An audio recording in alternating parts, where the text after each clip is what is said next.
NBA trade season continues around the league now as we head into 2023, and there are some interesting things to look at around the league team by team here. I'm going to begin, of course, with the LA Lakers because there's a lot of conversation around them. I've got videos coming out or that have already come out about the Lakers in terms of what they are and aren't willing to do around LeBron this season with the Anthony Davis injury, how Russ is playing, all these different things. And the bottom line is there don't appear to be a lot of Lakers-based rumors in terms of, hey, they're going to make this move or they re-engage with the Pacers on this trade talk, because two things have happened. One, Davis gets hurt. They're very clearly not even remotely close to a championship contender with Davis hurt. They're arguably not even a contender even when he is healthy, even as well as he was playing. And two, Russell Westbrook is good. Like, he's critical to their team. His pick and roll combination with Anthony Davis is critical to them being good when everybody is healthy. And he's not necessarily a negative asset to them anymore, someone that they're just going to attach picks to get rid of. And that was the entire basis of what they would potentially be doing in order to improve their team. And it has just completely confused the situation here in LA. And right now, interestingly, it seems like they're just gonna wait and see what happens. They don't want to give up the 27 or the 29 picks. This team that's already on LeBron's request multiple times traded away all these future picks for Anthony Davis and for Russell Westbrook and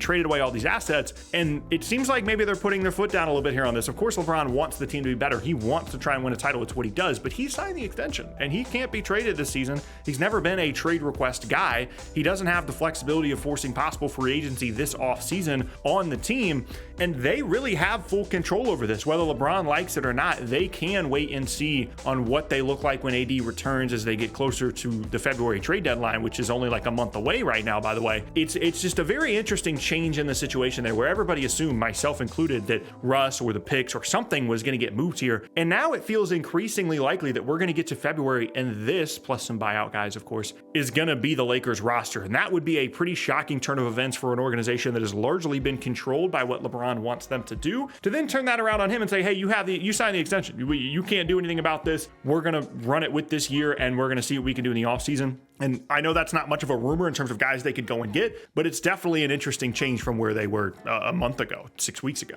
Next up now is a team that's had some pretty big rumors come out, and that is the Atlanta Hawks. Now, I'm not going to bore you with the John Collins stuff. We've talked about the John Collins stuff for what feels like 3 years now. He's on the I'm constantly in trade rumors team, along with what feels like probably Clint Capella and Miles Turner. Those are the three guys.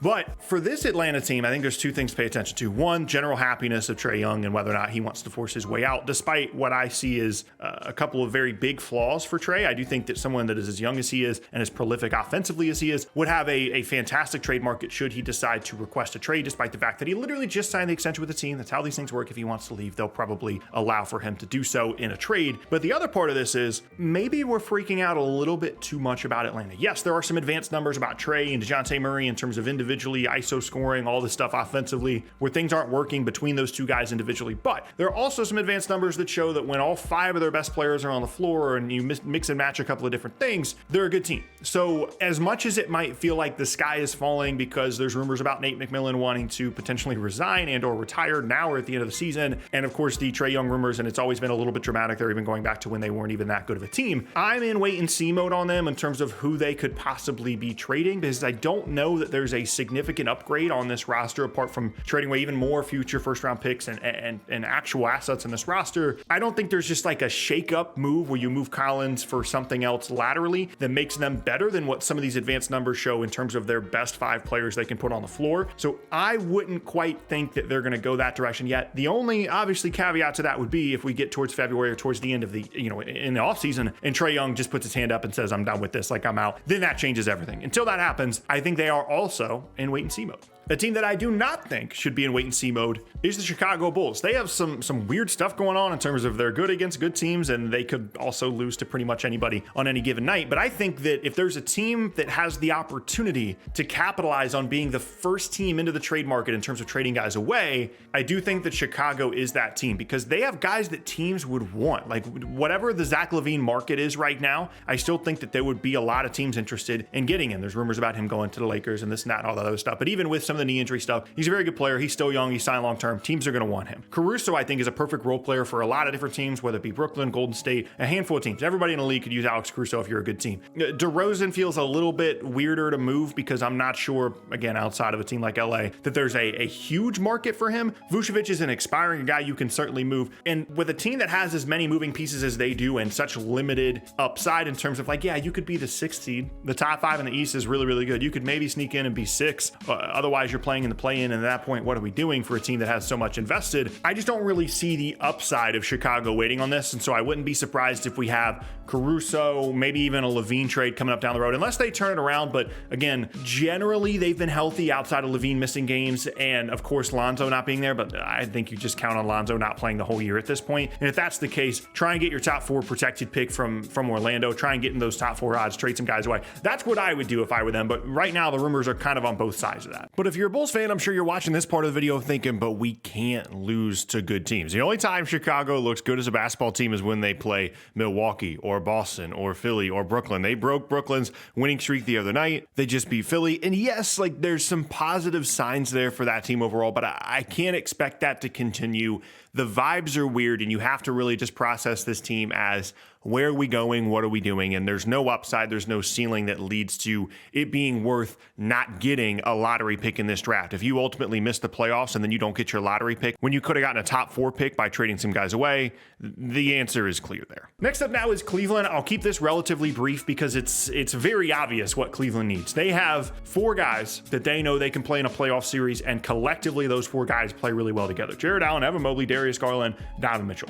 They need a wing. They're out there playing, no disrespect, but like Lamar Stevens, and they're trying to get Karis LeVert to make it work. Isaac Okoro's like not really playing that much anymore. They need one guy. They need one guy that can guard and can shoot, and it's like 6'7" plus. Granted, they're not the only team in the league. Like every team in the league needs a guy like that, but it can completely transform their roster. Because like Stevens, LeVert, Okoro to a certain extent, like those guys are fine off the bench. Like off the bench, you can make it work with those guys. You can put your better spacing out there with some of those other guys, but you have to have one guy in the starting group that completes this closing unit. Because if you're Cleveland and you cashed in all these things for Donovan Mitchell, you cashed in some of your depth. You did that to make your starting lineup and ultimately your finishing lineup really, really good. And they have 4 of those guys, but they need some kind of wing. I really don't even know who that would be right now. It'll become a little bit clearer as we get closer to the deadline. But even a guy like Royce O'Neal has changed a lot of things for Brooklyn. Nobody really saw as like this big time, difference maker for them. Just having wings out there that can guard a little bit and shoot the ball at 38% from the field changes everything. Because when you watch Cavs games, whoever that wing is, they're being left alone, and teams are guarding the other 4 guys with the entire 5-man unit they have out there. And that is such a difficult way to play basketball. And as great as Mitchell has been,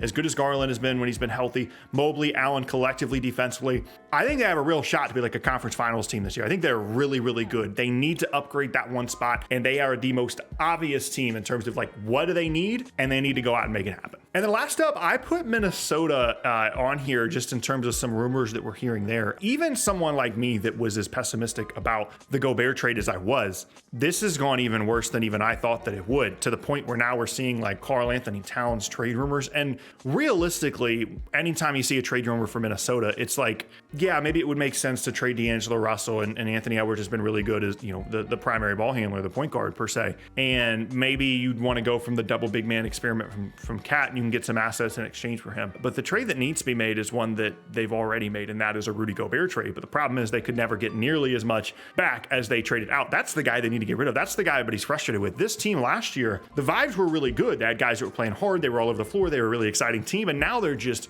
it's just crushing to watch this team play. Everything outside of Anthony Edwards is just, no part of it is fun. Nobody's having any fun. And it's just so brutal to watch a team go from what they were last year to what they are now based off of one move. And I understand that it's because Cat has been hurt. When he comes back, maybe him and Gobert find this synergy and they get the 2 big man thing figured out. But it's interesting to start looking at, what could they get in exchange for D'Angelo Russell? Maybe there's a wing that can shoot that they can put out there alongside Edwards and Towns and Gobert. Maybe they can really lock things in defensively, because right now, like, Anthony Edwards has been fine defensively. He could be much better, but when he's not locked in and focused and you've got D'Lo out there, they're just not good enough defensively. And even as good as Gobert is at times still protecting the rim, there's just not enough happening there. Certainly not to make up for what they've been offensively in terms of being so much more limited now with Gobert out there in place of Towns because Towns has been hurt. And it's a really interesting team to keep an eye on because for a trade that has gone so badly immediately, you might need to shake something up. You might need to like shake something loose a little bit here to try and get some kind of positive momentum out of this group. And that could be either a Russell trade or even more dramatically, maybe even a Karl Anthony Towns trade. I don't know. And as always, I'm going to continue to keep track of all the rumors that are going on around the league pretty much weekly here as we lead up to the last couple of weeks before the trade deadline. Feels like the trade deadline is coming up really, really fast. Let me know down in the comment section below if there's teams that you want me to talk about coming up in some of these videos that you feel like maybe I missed or should have discussed in this video. Let me know down in the comment section below. Thank you guys so much for watching the video, and I'll see you next time.